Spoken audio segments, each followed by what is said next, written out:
بسم الله الرحمن الرحيم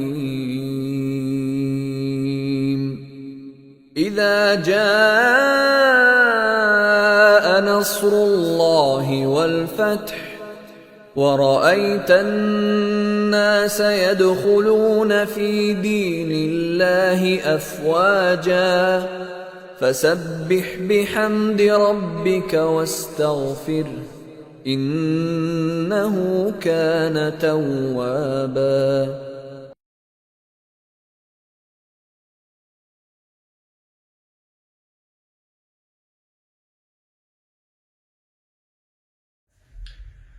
السلام عليكم ورحمة الله وبركاته. الحمد لله. اللهم صل على محمد وعلى آل محمد كما صليت على إبراهيم وعلى آل إبراهيم إنك حميد مجيد. اللهم بارك على محمد وعلى آل محمد كما باركت على إبراهيم وعلى آل إبراهيم إنك حميد مجيد. கண்ணியத்திற்குரிய எல்லாம் வல்ல ஏக இறைவனின் நல்லடியார்களே, பெரியவர்களே, அல்லாஹுடைய மாபெரும் கிருபையினால் தமிழ்நாடு தௌஹீத் ஜமாத் பிரான்ஸ் மண்டலத்தின் சார்பாக ஏற்பாடு செய்யப்பட்டிருக்கிற இந்த ரமலான் தொடர் உரையிலே சஹாபாக்களின் தியாகங்கள் என்கிற தலைப்பின் கீழ் நேற்றைய தினம் நபித்தோழர்களை பற்றி உண்டான ஒரு சிறிய அறிமுகத்தை பற்றியும், நபித்தோழர்கள் சம்பந்தமாக அல்லாஹுடைய தூதர் ரசூலுல்லாஹி ஸல்லல்லாஹு அலைஹி வஸல்லம் அவர்கள் என்னென்ன சிறப்புகளை நமக்கு சொல்லி இருக்கிறார்கள் என்பது தொடர்பாகவும் நாம் நேற்றைய தினம் பார்த்தோம். அதனுடைய தொடர்ச்சியாக அல்லாஹுவின் தூதர் ரசூலுல்லாஹி ஸல்லல்லாஹு அலைஹி வஸல்லம் அன்னவர்கள் இந்த ஏகத்துவ கொள்கையை தன்னுடைய சமூக மக்களுக்கு மத்தியிலே பிரச்சாரம் செய்கிற நேரத்தில் இந்த இஸ்லாத்தை தன்னுடைய வாழ்க்கை நெறியாக ஏற்றுக்கொண்ட ஆரம்ப காலகட்டத்தில் வாழ்ந்த நபித்தோழர்கள் ஏகத்துவ கொள்கையை ஏற்றுக்கொண்ட ஒரே காரணத்திற்காக வேண்டி அந்த சமூக மக்களால் ஏராளமான துன்பத்திற்கு அவர்கள் ஆட்பட்டார்கள். எந்த அளவிற்கு என்று சொன்னால், அல்லாஹ் ரப்புல் ஆலமீன் தன்னுடைய திருமறை குர்ஆனிலே அதை நமக்கு விலாவாரியாக நமக்கு சொல்லித் தருகிறான்.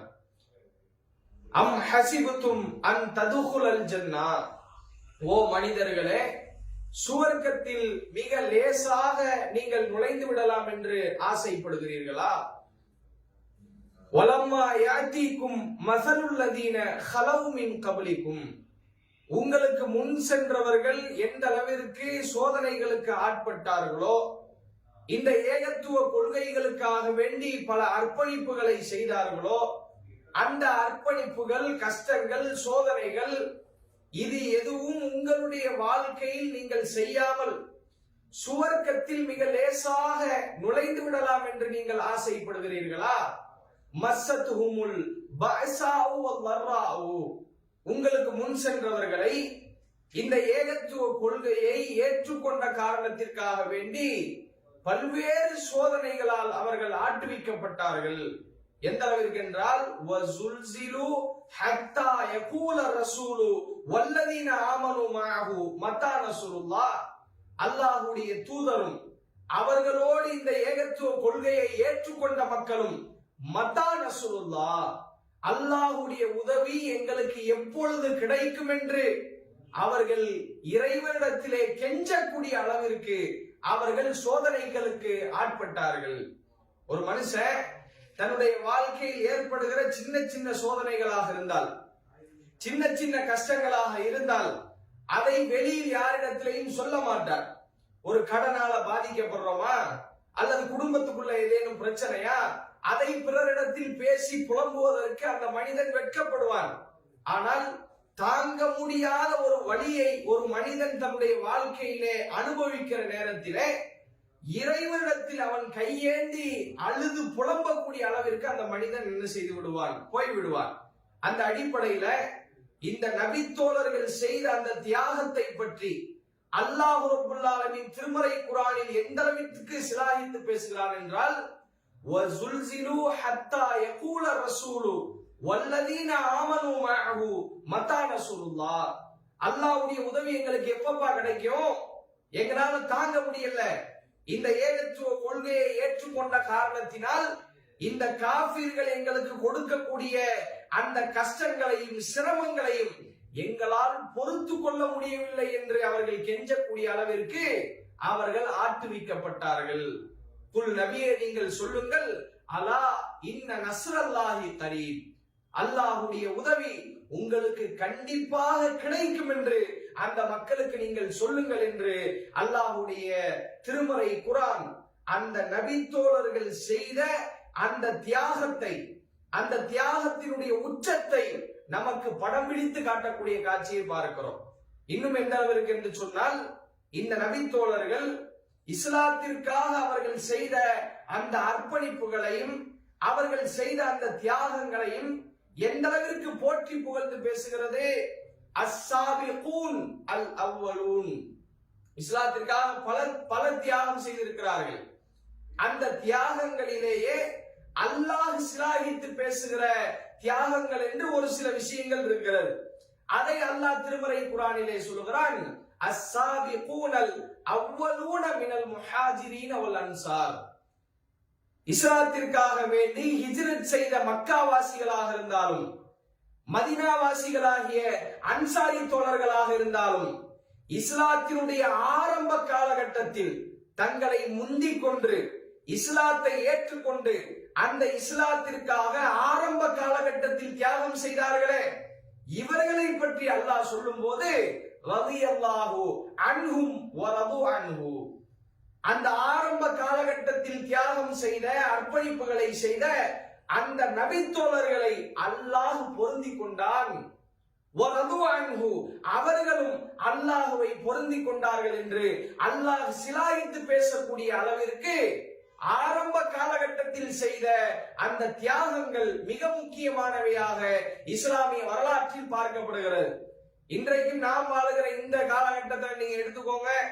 இஸ்லாத்தை இன்றைக்கு பேசுவதற்கு எதிர்ப்புகள் கிடையாது, இஸ்லாத்தை பிரச்சாரம் செய்வதற்கு எதிர்ப்புகள் கிடையாது. கருத்து சுதந்திரம் என்று இருக்கிறது. எங்கே வேண்டுமானாலும் மேடையை போட்டு இஸ்லாத்தை பற்றி அதனுடைய சிறப்புகளை பற்றி இஸ்லாத்தின் பக்கம் மக்களை அழைப்பதற்கு என்ன வேலைகளையும் நாம் என்ன செய்யலாம். அந்த அளவிற்கு எந்த தடையும் இல்லாமல் எந்த விதமான பிரச்சனையும் இல்லாமல் இன்றைக்கு நாம் இஸ்லாத்தை என்ன செய்து கொண்டிருக்கிறோம், சொல்லிக் கொண்டிருக்கிறோம். இஸ்லாத்தில் உள்ளவர்கள் நம்முடைய கருத்துக்கு எதிர்கருத்தை பேசக்கூடியவர்கள், குர்ஆன் சுன்னா மட்டும் மார்க்கம் இல்ல, அவுலியாக்கள் சொல்றது மார்க்கம், பெரியோர்கள் சொல்றது மார்க்கம்னு பேசுற ஒரு கூட்டம் இருக்கிறாங்களே, அப்படிப்பட்டவர்களுடைய பள்ளிவாசலுக்கு வாசல்லையே மேடை போட்டு பேசக்கூடிய அளவிற்கு அல்லாஹ் இன்றைக்கு நமக்கு என்ன செய்திருக்கிறான், தாக்கத்தை கொடுத்திருக்கிறான். அந்த அளவிற்கு பிரச்சனை இல்லாத ஒரு சூழல் நமக்கு இருக்கிறது.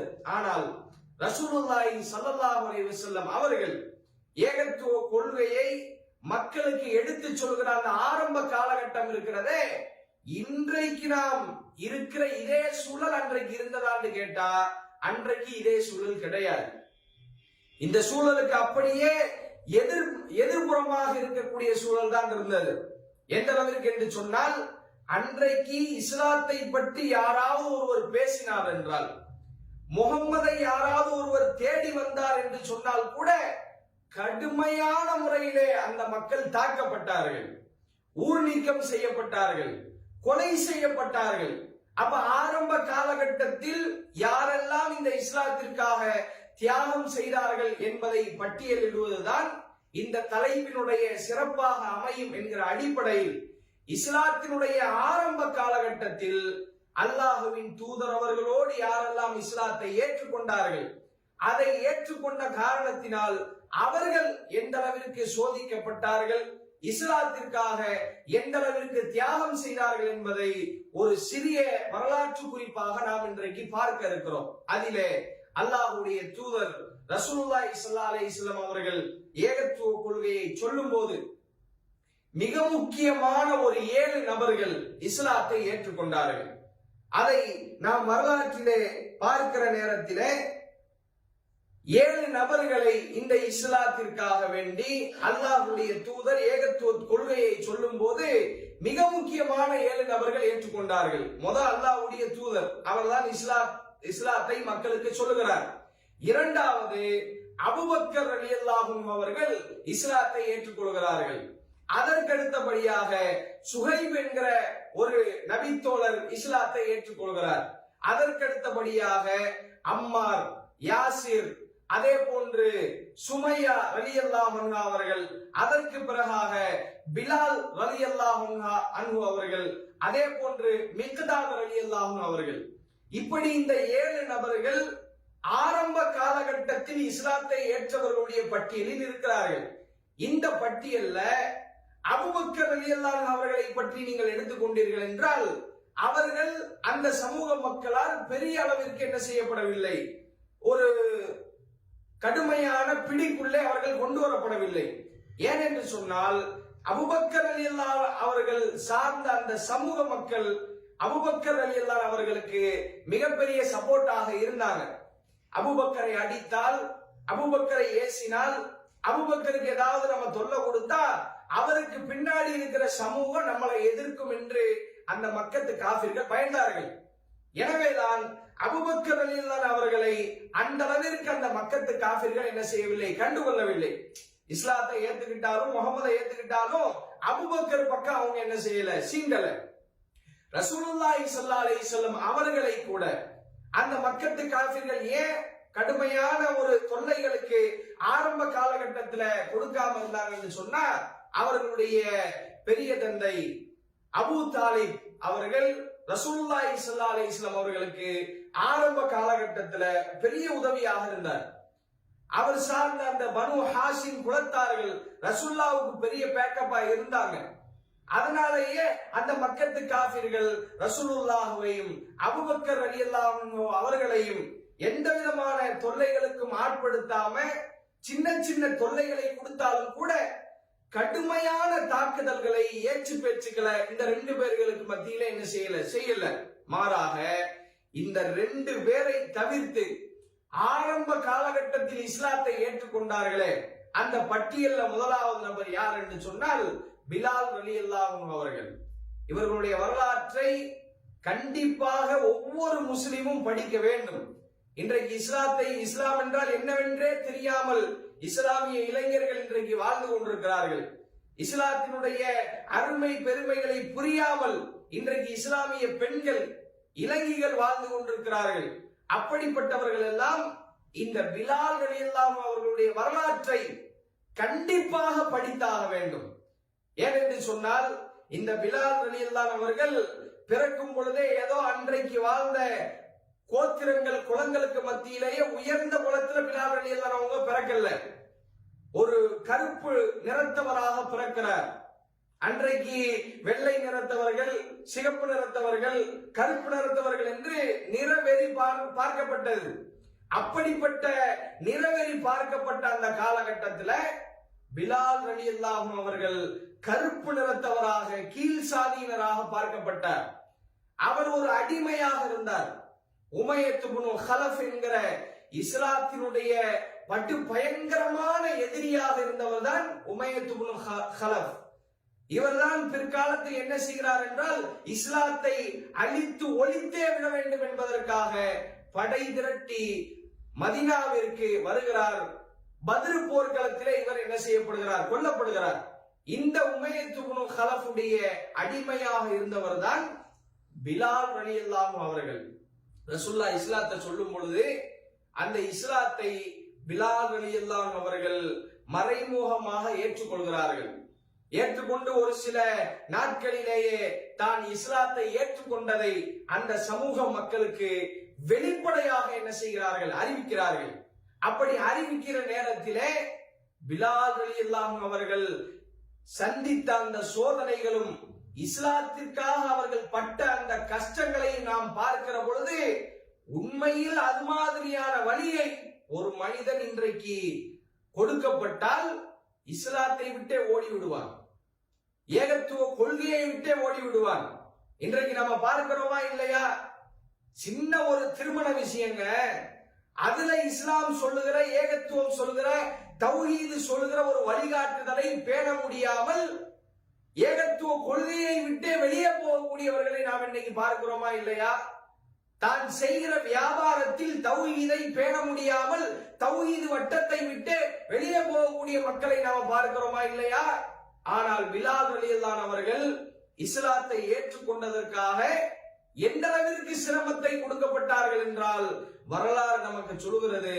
இந்த பிலால் ரலியல்லாஹு அவர்களை அந்த மக்கத்து காஃபிர்கள் எந்த அளவிற்கு கொடுமை செய்தார்கள் என்றால், சுடு மணல், பாலைவன மணல் இருக்கிறதே, அந்த சுடு மணலில் பிலால் ரலியல்லாஹு அவர்கள் வெறும் உடம்பிலே ஒரு துணி இல்லாமல் பிலால் ரலியல்லாஹு அவர்கள் சுட்டெரிக்கிற அந்த மணலில் போட்டு விரட்டப்படுவார்களாம். வரலாற்றிலே பார்க்கிறோம். நம்மால் தாங்க முடியுமாங்க? கொஞ்சம் சிந்திச்சு பாருங்க.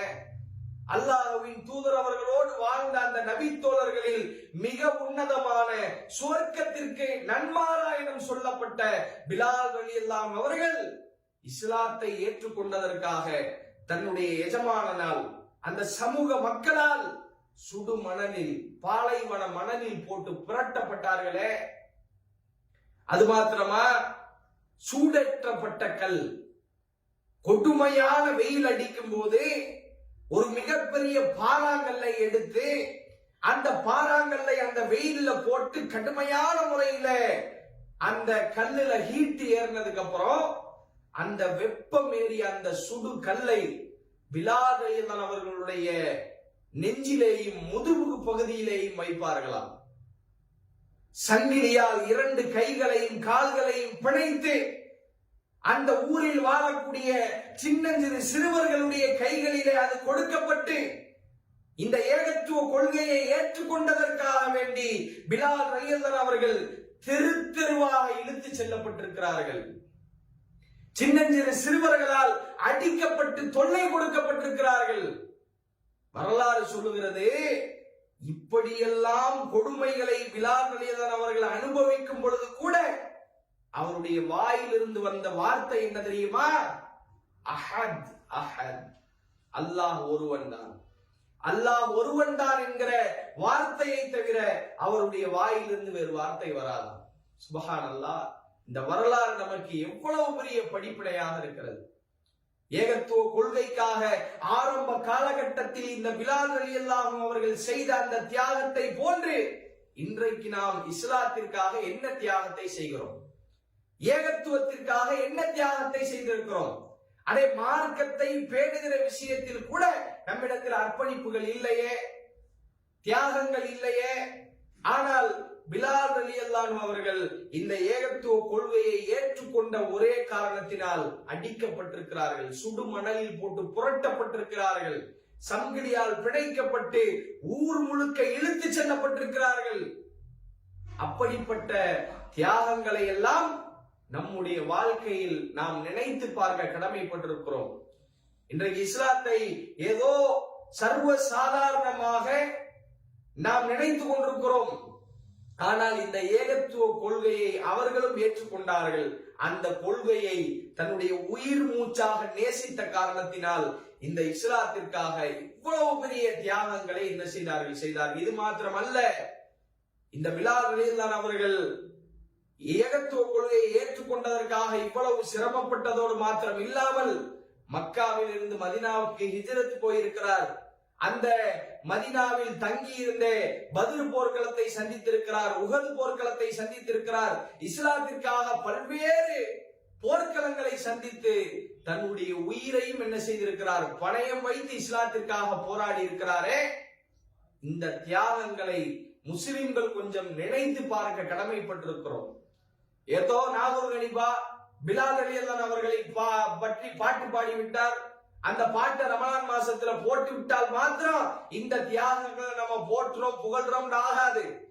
பிலால் ரலியல்லாஹு அவர்கள் ஏகத்துவத்துக்காக எவ்வளவு சிரமப்பட்டாங்களோ, அந்த சிரமத்துக்கு மத்தியில எவ்வளவு கொள்கை பிடிப்போடு வாழ்ந்தார்களோ, அது போன்ற கொள்கை பிடிப்பு முஸ்லிம்களாகிய நம்மிடத்திலே இருக்கணும். ஒரு போன் வாங்குறோம், அதையும் போய் இஎம்ஐல போய் வட்டியில போய் வாங்குறானே, இது கொள்கை பிடிப்பா? ஒரு பைக் வாங்குறா ஒரு முஸ்லிம் இளைஞன், இஎம்ஐல போய் வாங்குறா. அல்லாஹ்வுடைய சொல்லை புறந்தள்ளி விட்டு வட்டி வாங்காதீர்கள், வட்டியை உண்ணாதீர்கள், வட்டிக்கு சாட்சியாளர்களாக இருக்காதீர்கள் என்று அல்லாஹ் சொல்லி இருக்கும் போது அந்த கொள்கைக்கு மாற்றமாக போய் சாதாரண ஒரு வண்டி விஷயத்திலேயே இஸ்லாத்திலே பிடிப்பில்லையே.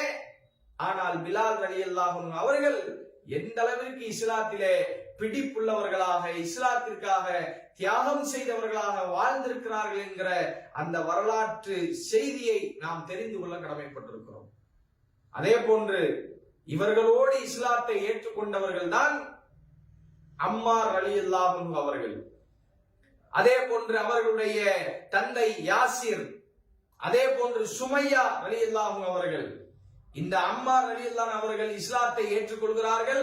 அவர்கள் மூலமாக அவர்களுடைய தந்தை யாசிர் ரலியல்லாஹு அன்ஹு அவர்களும் சுமையா ரலியல்லாஹு அன்ஹு அவர்களும் ஆரம்ப காலகட்டத்தில் இஸ்லாத்தை ஏற்றுக்கொள்கிறார்கள். ஏதோ 10-100 பேர் சேர்ந்துட்டோம், நமக்குன்னு ஒரு பள்ளிவாசல் வந்துருச்சு, அதனால நம்ம கவலைப்பட தேவையில்ல, நமக்குன்னு நம்முடைய மையத்தை அடக்கிறதுக்கு ஒரு மையவாடி இருக்கு, அதனால நம்ம கவலைப்பட தேவையில்லை என்று இன்றைக்கு இஸ்லாத்தை ஏற்றுக்கொள்ளக்கூடிய மக்களை நாம் பார்க்கிறோம். ஒரு முஸ்லிம் பாதிக்கப்படுறானா அவனுக்காக ஒரு லட்சக்கணக்கில் மக்கள் கூடி என்ன செய்வாங்க, போர்க்குரல் கொடுப்பார்கள். அந்த சூழல் இன்னைக்கு உலகத்துல இருக்கு. ஆனா அன்னைக்கு அடித்தால் கேள்வி கேட்பதற்கு ஆள் இல்லாத ஒரு காலம் அது. அடித்தால் கேள்வி கேட்பதற்கு ஆள் இல்லாத காலம். இந்த யாசிர் ரலியல்லாஹு அன்ஹு அவர்களும் சுமையா ரலியல்லாஹு அன்ஹு அவர்களும் இஸ்லாத்தினுடைய ஆரம்ப காலகட்டத்தில் அல்லாஹ்வின் தூதர் அவர்களோடு கைகோர்த்தவர்கள், ஏகத்துவ கொள்கையை ஏற்றுக்கொண்டவர்கள், சிலை வழிபாடு கூடாது என்று கர்ஜித்தவர்கள். இவர்கள் அந்த சமூக மக்களால் கொலை செய்யப்பட்டார்கள். இஸ்லாத்திற்காக உயிர் தியாகம் செய்தவர்களுடைய பட்டியலில் ரசூலுல்லாஹ்வுடைய காலகட்டத்தில் இவர்கள் தான் முதன்மையானவர்களாக இருந்திருக்கிறார்கள். அதுக்கப்புறம் எத்தனையோ பேர்கள் இஸ்லாத்திற்காக உயிரை விட்டிருக்கலாம். ஆனால் ஆரம்ப காலகட்டத்தில் இஸ்லாத்திற்காக உயிர் தியாகம் செய்தவர்கள் என்று நாம வரலாற்றிலே படிக்கிற பொழுது இந்த யாசிர் ரலியல்லாஹு அவர்களும் இந்த சுமையா ரலியல்லாஹு அவர்களும் தான் மிகப்பெரிய தியாகிகளாக வரலாற்றிலே பேசப்படுகிறார்கள். அதனால தான் ஒரு முறை இந்த இருவர்களுடைய புதல்வரான அம்மார் ரலியல்லாஹு அவர்கள் அலி ரலியல்லாஹு அவர்களை சந்திக்க வரக்கூடிய அந்த நேரத்திலே அலி ரலியல்லாஹு அவர்கள் சொல்லுகிறார்கள், தையபல் முத்தையிப் மர்ஹபன் தையபல் முத்தையிப், வாசனை கமலக்கூடிய அம்மாரே வருக வருக என்று அலி ரலியல்லாஹு அவர்கள் இந்த அம்மார் ரலியல்லாஹு அவர்களை அழைக்கிறார்கள். அழைத்து சொல்கிறார்கள், சமிஅத்து ரசூலுல்லாஹி ஸல்லல்லாஹு அலைஹி வஸல்லம் யகூல், அல்லாஹ்வுடைய தூதர் ரசூலுல்லாஹி ஸல்லல்லாஹு அலைஹி வஸல்லம் அவர்கள் அம்மாரே உன்னை பற்றி ஒரு செய்தியை சொன்னார்கள். அது என்ன தெரியுமா? இந்த அம்மார் இருக்கிறாரே மில்உல் ஈமான், ஈமானால் பரிபூர்ணமானவர் என்று அல்லாஹ்வுடைய தூதரே சிலாகித்து சொல்லக்கூடிய அளவிற்கு பெற்றெடுத்த தாயையும் தந்தையையும் இஸ்லாத்திற்காக அவர் அர்ப்பணித்தார். ஒரு பிள்ளையால எப்படி அதை தாங்க இயலும்? ஒரு இளைஞனாக ஒருவர் இருக்கிறார், ஏகத்துவ கொள்கையை ஏற்றுக்கொண்டதற்காக வேண்டி தன்னுடைய தாயும் தந்தையையும் தான் வாழுகிற சமகாலத்திலேயே எதிரிகள் கொலை செய்கிறார்கள் என்றால் அதை எப்படி ஒரு பிள்ளையால் தாங்கிக் கொள்ள முடியும்? சொல்லுங்க. இது எவ்வளவு பெரிய அர்ப்பணிப்பு, அது எவ்வளவு பெரிய தியாகம். அது மாதிரியான தியாகத்தை நாம செய்யறோமாங்க இஸ்லாத்துக்காக? நம்முடைய குடும்பத்துல எத்தனை பேர்களை நம்ம அர்ப்பணிச்சிருக்கிறோம்? கொஞ்சம் சிந்திச்சு பாருங்க. இஸ்லாத்திற்காக வேண்டி ஏதேனும் உறவுகளை நம்ம இழந்திருக்கிறோமா? ஏதேனும் உறவுகளை நாம பிரிந்திருக்கிறோமா என்று கேட்டால் கிடையாது. அப்ப இஸ்லாத்திற்காக வேண்டி இந்த அம்மார் ரலியல்லாஹு அவர்கள் தன்னுடைய தாயையும் தந்தையையும் என்ன செய்திருக்கிறார்கள்? இஸ்லாத்தினுடைய ஆரம்ப காலகட்டத்தில் ஏகத்துவம் கொஞ்சம் துளிர் விடுகிற அந்த காலம், அந்த காலத்தில் எல்லாம் நீங்கள் பார்த்தீர்கள் என்றால் பார்க்கிற இடமெல்லாம் அடி உதை. யாராவது முகம்மதுன்னு கேட்டு வந்தா அடிதான். யாராவது இஸ்லாத்தை பற்றி விசாரித்தாலோ இஸ்லாத்தை ஏற்றுக்கொண்டார்கள் என்கிற செய்தி கிடைத்தாலோ கடுமையான முறையிலே அவர்கள் தாக்கப்படுவார்கள். அந்த வரிசையில் உள்ளவர் தான் ஹப்பாப் இப்னு அரத் என்று சொல்லக்கூடிய ஒரு நபித்தோழர். இந்த வரலாற்று செய்திகளை எல்லாம் சொல்லுவது ஏதோ இந்த காதல வாங்கி அந்த காதல விட்டுட்டு போறதுக்கு அல்ல. இஸ்லாம் இந்த அளவிற்கு இன்றைக்கு ஆழ வெளிச்சமாக பறந்து விரிந்து வளர்ந்து நிற்கிறது என்றால் இஸ்லாத்தை எந்த கொம்பனாலும் அசைக்க முடியாது என்கிற சூழலுக்கு இன்றைக்கு இஸ்லாம் உருவாகி இருக்கிறது என்றால் இது மாதிரியான தியாகிகள் செய்த அந்த அர்ப்பணிப்புகள் தான் இன்றைக்கு காரணம். இன்னைக்கு இந்தியாவில் முஸ்லிம்கள் அடக்கப்படலாம், ஒடுக்கப்படலாம், அவர்களுடைய உரிமைகள் பறிக்கப்படலாம். ஆனால் இங்கே உள்ள முஸ்லிம்களை போன்றே சவுதியிலே முஸ்லிம் தான வாழ்றான். இங்கே முஸ்லிம்களை அடக்கக்கூடிய இந்த வல்லாதிக்க அரசுகள், மோடி போன்ற பெரிய பெரிய தலைவர்கள் அதே சவுதியில போய் ஒரு முஸ்லிமோடு கை கோர்த்து நிற்கணும், கட்டி பிடிச்சு முத்தம் கொடுக்கணும், கையை குலுக்கி அவனோடு அவனுக்கு பொன்னாடிகளை போர்த்தணும். அப்படி போர்த்தினால்தான் அவனுக்கான அரசியல் நடக்கும் என்கிற நிலையை அல்லாஹ் ரப்பல் ஆலமீன் உருவாக்கி வச்சிருக்கிறானே. இது மாதிரியான காலகட்டம் அன்னைக்கு இருந்துச்சு? கிடையவே கிடையாது. இந்த ஹப்பாப் இப்னு அரத் ரலியல்லாஹு அன்ஹு அவர்கள் ஒரு முறை இஸ்லாத்தினுடைய ஆரம்ப காலகட்டத்திலே அல்லாஹ்வுடைய தூதர் இஸ்லாத்தை சொல்லி இந்த ஹப்பாப் இப்னு அரத் ரலியல்லாஹு அன்ஹு அவர்கள் இந்த இஸ்லாத்தை ஏற்றுக்கொள்கிறார்கள். ஏற்றுக்கொண்ட காரணத்தினால் அவருடைய எஜமானன், அவரும் ஒரு அடிமைதான், ஹப்பாப் இப்னு அரத். இஸ்லாத்துக்கு ஆரம்ப காலகட்டத்தில் வந்தவங்க பெரிய பெரிய செல்வந்தர்கள் கிடையாது. அபூபக்கர் இது மாதிரியான ரலியல்லாஹு அன்ஹு சின்ன சின்ன ஒரு குறிப்பிட்ட நபித்தோழர்கள் தான் பெரிய செல்வந்தர்களாக இருந்தாங்க. மற்ற பலரை நாம் எடுத்து பார்க்கிறோம், சாமானிய மக்களாகத்தான் இருந்திருக்கிறார்கள். ஏழை எளிய மக்களாக, அடிமைகளாக இருந்து இந்த ஏகத்துவ கொள்கையை ஏற்றுக்கொண்டார்கள். அதிலே ஒருவர் தான் ஹப்பாப் இப்னு அரத். இஸ்லாத்தை ஏற்றுக்கொள்கிறார். அதன் காரணத்தினால் அவர் அனுபவித்த அந்த வேதனை என்ன தெரியுமா? அவருடைய எஜமானன் அவருடைய உடம்பில் இரும்பு கம்பியை பழுக்க காய்ச்சி, இரும்பு கம்பியை பழுக்க காய்ச்சி அந்த இரும்பு கம்பியால் ஹப்பாப் இப்னு அரத் அவர்களுடைய முதுகில் சூடு போடுகிறார். அவள் ஒரு பெண். இந்த ஹப்பாப் இப்னு அரத் அவர்கள் அதையெல்லாம் தாங்க முடியாம தான் படுகிற கஷ்டங்களை எல்லாம் ரசூலுல்லாஹ்ட்ட வந்து கொட்டிவிட வேண்டும் என்பதற்காக ஒரு முறை ரசூலுல்லாவை சந்திப்பதற்கு வருகிறார். அல்லாஹ்வுடைய தூதர் ரசூலுல்லாஹி ஸல்லல்லாஹு அலைஹி வஸல்லம் அவர்கள் காபத்துல்லாவினுடைய திரைசீலைக்கு அருகாமையிலே உறங்கிக் கொண்டிருக்கிறார்கள். வந்து அவர் சொன்ன முதல் வாசகம் அலா தஸ்தன்சிரூன லனா, அல்லாஹ்வுடைய தூதரே, எங்களுக்காக நீங்கள் அல்லாஹ்விடத்திலே உதவி தேட மாட்டீர்களா? அலா ததஉல்லாஹ லனா, அல்லாஹ்விடத்தில் எங்களுக்காக பாதுகாப்பை தேட மாட்டீர்களா? நாங்கள் பாதுகாப்பற்ற சூழலில் வாழுகிறோம், நாங்கள் பயத்தில் வாழ்ந்து கொண்டிருக்கிறோம். எதிரிகளுடைய அந்த தாக்குதல்கள், காபிர்களுடைய அந்த அவர்கள் கொடுக்கிற அந்த சிரமத்தை எங்களால் தாங்க முடியவில்லை அல்லாஹ்வுடைய தூதரே என்று சொல்லி ஹப்பாப் இப்னு அரத் ரலியல்லாஹு அவர்கள் வந்து சொல்லும் பொழுது அல்லாஹ்வுடைய தூதர் அந்த இடத்தில் தன்னுடைய தோழர்களுக்கு பெரிய தியாகத்தை செஞ்சுட்டு வந்திருக்கிறாரு. அவருடைய உள்ளத்தை இன்னும் வலுப்படுத்துவதற்கு ரசூலுல்லாஹ் இவருக்கு முன்னால் நடந்த ஒரு சம்பவத்தை எடுத்து சொல்கிறார்கள். எப்படி எடுத்து சொல்கிறார்கள்?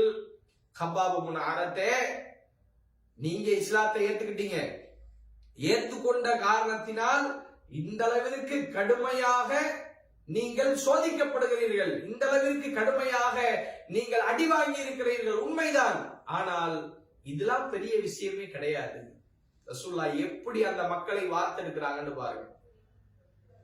அல்லாஹ்வுடைய தூதர் அவர்கள் சொல்கிறார்கள், உங்களுக்கு முன்னால் ஒரு சமூகம் வாழ்ந்தது, அந்த சமூகத்தில் ஒருவர் இஸ்லாத்தை ஏற்றுக்கொண்டார் என்கிற ஒரே காரணத்திற்காக வேண்டி, அவருக்காக வேண்டி அந்த சமூக மக்கள் ஒரு குழியை தோண்டி அந்த குழியிலே அவர் நிறுத்தப்பட்டு இரும்பு ரம்பங்களும் இரும்பு சீப்புகளும் கொண்டு வரப்பட்டு அவருடைய தலையிலே அது வைக்கப்பட்டு அவர் ஏகத்துவ கொள்கையை ஏற்றார் என்ற காரணத்திற்காகவே 2 கூறுகளாகவே பிளக்கப்பட்டார். காய்கறி அறுப்போமே, வெங்காயம், தக்காளி, இது மாதிரியான விஷயங்களை 2 கூறா பிளப்போமே. சாதாரண காய்கறியை வெட்டுவதை போன்று ஏகத்துவ கொள்கையை ஏற்றுக்கொண்ட காரணத்தினால் உங்களுக்கு முன் சென்ற சமூக மக்கள் 2 கூறாகவே பிளக்கப்பட்டார்கள். இரும்பு ரம்பங்கள் எடுத்து வரப்பட்டு அவருடைய தோளில் அது வைக்கப்படும். தோலையும் கிழித்து சதையையும் கிழித்து அவருடைய எலும்புகளையும் அந்த சீப்பு கிழிக்கும். ரசூலுல்லாஹ் இத சொல்லிட்டு சொல்றாங்க, வமா யசுத்துஹு ذلك عن دينه. இந்த மாதிரியான சோதனைகளை அவர் அனுபவிக்கும் பொழுது கூட இந்த கஷ்டம், இந்த சிரமம், இந்த அர்ப்பணிப்பு இஸ்லாத்தை விட்டு கொஞ்சம் கூட அவர்களை நகர்த்தவில்லை, திசை மாற செய்யவில்லை என்று ஹப்பாப் இப்னு அரத் ரலியல்லாஹு அவர்களுக்கு அல்லாஹ்வுடைய தூதர் அவர்கள் பாடம் நடத்தினார்களே. நமக்கு இந்த வரலாறு பாடம் இல்லையா? சுப்ஹானல்லாஹ், எந்த அளவிற்கு தியாகத்தை செய்திருக்கிறார்கள். சின்ன அடி வாங்கியிருப்போமா? சின்ன ஏற்று பேச்சுதலை வாங்கியிருப்போமா? மார்க்கத்துக்காக, உலக காரியங்களுக்காக எவ்வளவோ ஏற்று பேச்சுகள், கஷ்டங்களை அனுபவிக்கிறோம். ஆனால் நபி தோழர்கள், அல்லாஹ்வின் தூதர் அவர்களோடு ஆரம்ப காலகட்டத்தில் கைகோர்த்தவர்கள் ரசூலுல்லாஹி ஸல்லல்லாஹு அலைஹி வஸல்லம் அவர்களுக்காக வேண்டி கடுமையான முறையிலே தியாகங்களை செய்திருக்கிறார்கள், அர்ப்பணிப்புகளை செய்திருக்கிறார்கள். அதனால் தான் அல்லாஹ் ரப்பல் ஆலமீன் சொல்கிறான், ரலியல்லாஹு அன்ஹும் வ ரது அன்ஹு. இவர்களை அல்லாஹ் பொருந்திக் கொண்டான், அல்லாஹ்வும் இவர்களை பொருந்திக் கொண்டதாக திருமறை குர்ஆன் நமக்கு இப்படியான ஆரம்ப காலகட்ட மக்களை குறித்து என்ன செய்கிறது? நமக்கு அடையாளம் காட்டுகிறது. கடைசியாக ஆரம்ப காலகட்டத்திலே இஸ்லாத்தை ஏற்றுக்கொண்டவர்களுடைய பட்டியல்ல இருக்கக்கூடிய ஒரு மனிதர் தான் அபூதர் அல் கிஃபாரி என்று சொல்லக்கூடிய மனிதர். இந்த மனிதருடைய தியாகத்தையும் நாம் நினைத்து பார்க்க கடமைப்பட்டிருக்கிறோம். ரசூலுல்லாஹி ஸல்லல்லாஹு அலைஹி வஸல்லம் அவர்கள் இஸ்லாத்தை ரகசியமாக சொல்லிக் கொண்டிருக்கிறார்கள், வெளிப்படுத்தல. தனக்கு நெருக்கமான தோழர்களை மாத்திர அழைத்து ரசூலுல்லாஹி ஸல்லல்லாஹு அலைஹி வஸல்லம் அவர்கள் இஸ்லாத்தை சொல்லிக் கொண்டிருக்கிறார்கள். இது ஊர் மக்களுக்கு அரசல் புரசலாக தெரிந்து அதுவே பூதாகரமான ஒரு விஷயமாக மாறிக்கொண்டிருக்கிறது. இந்த நிலையில்தான் அபூதர் அல் கிஃபாரி ரலியல்லாஹு அன்ஹு அவர்கள் ஒரு முறை மக்காவிற்குள்ளே வருகிறார்கள். வந்து அவர் ரசூலுல்லாஹை பற்றி யாரிடத்தில் விசாரிப்பது என்று தெரியாமல் என்ன செய்கிறார் என்றால், உஸ்மான் ரலியல்லாஹு அவர்களை அல்லது அலி ரலியல்லாஹு அவர்களை சந்திக்கிறார்கள். இந்த அலி ரலியல்லாஹு அவர்களை யதார்த்தமாக சந்தித்து, முகம்மது என்று ஒருத்தர் இருக்கிறாரே, அவரை நான் சந்திக்க வேண்டும் என்று சொல்லுகிறார். அப்படி சொல்லும் போது அலி ரலியல்லாஹு அவர்கள் சொல்கிறார்கள், அப்படியா, நல்ல வேளையாக என்னிடத்தில் கேட்டீர்கள். இந்த ஊர்ல வேறு யார்த்தையாவது ரசூலுல்லாஹை பற்றி கேட்டிருந்தால் உங்க கதையே முடிஞ்சிருக்கும். நீங்க என்ன எனக்கு பின்னால் வாங்க, யாருமே நம்மை பார்த்து விடாத மாதிரி நீங்கள் நடந்து கொள்ள வேண்டும். நான் முன்னாடி நடக்கிறேன், என் பின்னாடி நீங்கள் நடந்து வாங்க. மக்கள் யாராவது நம்மை நோட்டமிடுவதை போன்று தெரிந்தால் நான் அந்த இடத்திலே நின்றுவேன், நீங்க என்னை யார் என்றே தெரியாத போன்று கடந்து போயிடணும் என்று அலி ரலியல்லாஹு அவர்கள் சொல்ல, இந்த அபூதர் அல் கிஃபாரி ரலியல்லாஹு அவர்கள் என்ன செய்கிறார்கள் என்று சொன்னால், பின்னாடியே போறாங்க. ரசூலுல்லாஹையும் என்ன செய்றாங்க? சந்திக்கிறாங்க. இஸ்லாத்தை பற்றி கேட்டு தெரிகிறார்கள். ஏகத்துவ கொள்கையை அவர்கள் ஏற்றுக்கொள்கிறார்கள். ஏற்றுக்கொண்டவுடன் ரசூலுல்லாஹ் அவருக்கு சொன்ன ஒரு உபதேசம் என்ன தெரியுமா? இந்த வார்த்தையிலிருந்தே அன்றைக்கு மக்கத்து காஃபிர்கள் எந்த அளவிற்கு கொலை வெறியோடு திரிந்தார்கள் என்பதற்கு இதெல்லாம் ஒரு சின்ன ஒரு அடையாளம். ரசூலுல்லாஹ் சொன்னாங்க, அபூதர் கிஃபாரியே, நீங்க இஸ்லாத்தை ஏத்துக்கிட்டீங்க, நீங்க வெளியில் இந்த இஸ்லாத்தை என்ன செய்யக்கூடாது, இப்ப உள்ள காலகட்டத்தில் சொல்லக்கூடாது. நீங்க உங்க ஊருக்கு போயிருங்க. மக்காவில் இது சம்பந்தமாக முகமதை சந்தித்தேன், நான் இஸ்லாத்தை ஏற்றுக்கொண்டேன் என்று யார்ட்டையும் சொல்ல வேணாம்னு சொல்லி ரசூலுல்லாஹ் அனுப்புறாங்க. உடனே அபூதர் அல் கிஃபாரி ரலியல்லாஹு அவர்கள் என்ன செய்கிறார்கள் என்றால், அல்லாஹ்வுடைய தூதரே, நான் கலிமா சொல்கிறேன், இஸ்லாத்தை ஏற்றுக்கொள்கிறேன் என்று சொல்லிவிட்டு ரசூலுல்லாஹை விட்டு வெளியே வருகிறார். மக்கத்து காஃபிர்களில் பெரும் பெரும் தலைவர்கள் எல்லாம் குழுமி இருக்கக்கூடிய ஒரு கோயிலுக்கு, மடத்துக்கு போய் அந்த மடத்தில் நின்று கொண்டு எல்லா மக்கத்து காஃபிர்களையும் அழைக்கிறார். யா மஅஷரல் குரைஷ், குரைஷி குலத்து கூட்டத்தாரே, இன்னி அஷ்ஹது அன் லா இலாஹ இல்லல்லாஹ் வ அன்ன முஹம்மதன் அப்துஹு வ ரசூலுஹு என்று சொல்கிறார். எப்படிப்பட்ட ஒரு தைரியம் பாருங்க. பின்னாடி ஒரு 10 பேர் நமக்காக நிக்கிறாங்க. யாராவது ஒருத்தர் நம்ம மேல தாக்குதல் நடத்தினால் நமக்காக இவர்கள் வந்து சண்டை பிடிப்பார்கள் என்கிற சூழ்நிலை இல்லை. அல்லாஹ்வுடைய தூதரே சொல்கிறார்கள், நீங்கள் இப்பொழுது அதை அடையாளப்படுத்தாதீர்கள், இஸ்லாத்தை ஏற்றுக்கொண்டு உங்களுடைய ஊருக்கு செல்லுங்கள், பின்னால் ஒரு காலகட்டத்திலே நீங்கள் திரும்ப வாங்க என்று ரசூலுல்லாஹ் சொல்லி அனுப்பும் பொழுது கூட இந்த அபூதர் அல் கிஃபாரி ரலியல்லாஹு அவர்கள் ஏகத்துவ கொள்கை உள்ளத்திலே புகுந்த உடனேயே இந்த குறைஷி குல கூட்டத்தார்களிடத்திலே போய் இது மாதிரியான பகிரங்கமான ஒரு அறிவிப்பை செஞ்சவுடன் எல்லா பக்கத்து காபிர்களும் குழுமி இந்த அபூதர் அல் கிஃபாரி ரலியல்லாஹு அவர்கள் மக்காவில் வைத்து கடுமையான முறையிலே தாக்கப்படுகிறார்கள், அடிக்கப்படுகிறார்கள். எந்த அளவிற்கு என்று சொன்னால், நான் மௌத்தா போயிருவேனோ என்று நான் நினைக்கக்கூடிய அளவிற்கு மக்காவில் அந்த மக்கத்து காபிர்களால் நான் தாக்கப்பட்டேன் என்று சொல்லக்கூடிய அளவிற்கு. இது மாதிரியான தியாகங்கள் எல்லாம் சர்வசாதாரணமான தியாகங்கள் கிடையாது. ஏதோ இஸ்லாத்தை ஏற்றோம், எங்க வாப்பா முஸ்லீம் அதனால நான் முஸ்லீம், எங்க அம்மா முஸ்லீம் அதனால நான் முஸ்லீம் என்று நாம இருக்கிற காரணத்தினால தான் இஸ்லாத்தினுடைய வெகுமதி நமக்கு தெரியாமல் இருக்கிறது. ஆனால் இந்த கொள்கையை ஏற்றுக்கொண்டதற்காக இந்த அபூதர் அல் கிஃபாரி ரலியல்லாஹு அவர்கள் எந்த அளவிற்கு தாக்கப்பட்டிருக்கார். அவருக்கு என்ன தேவை இருக்கிறது சொல்லுங்க பாப்போம். ஏகத்துவ கொள்கையை நம்ம போய் சொல்லணும், நம்மள 10 பேர் அடிக்கணும், அதனால ஊர்ல ஃபேமஸ் ஆகணும், அதுக்காகவா? கிடையாது. அல்லாஹ்வுடைய மார்க்கம் இதுதான் சத்தியம் என்று தெரிந்ததற்கு பின்னால் அதை பிற மக்களுக்கு உடைத்து சொல்வதுதான் சரி என்பதை உள்ளத்தில் ஆழமாக ஏந்தி இந்த ஏகத்துவ கொள்கைக்காக வேண்டி ஆரம்ப காலகட்டத்திலேயே பகிரங்கமாக பிரச்சாரம் செய்து பல தியாகங்களை தன்னுடைய வாழ்க்கையில் செய்தவர்தான் அபூதர் அல் கிஃபாரி ரலியல்லாஹு அவர்கள். எனவே இது மாதிரியான தியாகங்களை நம்முடைய வாழ்க்கையிலையும், இஸ்லாத்துக்காக எனக்கு முன் வாழ்ந்தவர்கள் இவ்வளவு தியாகங்களை செய்திருக்கிறார்களா, என்னுடைய வாழ்க்கையில என்னால் முடிஞ்ச சின்ன சின்ன தியாகங்களையாவது நான் செய்வேன் என்கிற மனநிலைக்கு நாம் வர வேண்டும் என்பதற்காகத்தான் இந்த ஆரம்ப காலகட்டத்தில் செய்த ஒரு சில நபித்தோழர்களுடைய தியாக வரலாறுகள் நமக்கு சொல்லப்பட்டிருக்கிறது. இன்ஷா அல்லாஹ் வரக்கூடிய காலங்களில் இன்னும் பல நபித்தோழர்கள் இந்த இஸ்லாத்திற்காக செய்த அர்ப்பணிப்புகளை வரிசையாக நாம் காண்போம் என்று சொல்லி என்னுடைய இந்த உரையை நான் நிறைவு செய்து கொள்கிறேன். வாஹிர் தஅவானா அல்ஹம்துலில்லாஹி ரப்பில் ஆலமீன். அஸ்ஸலாமு அலைக்கும் வரஹ்மத்துல்லாஹி வபரகாத்துஹு.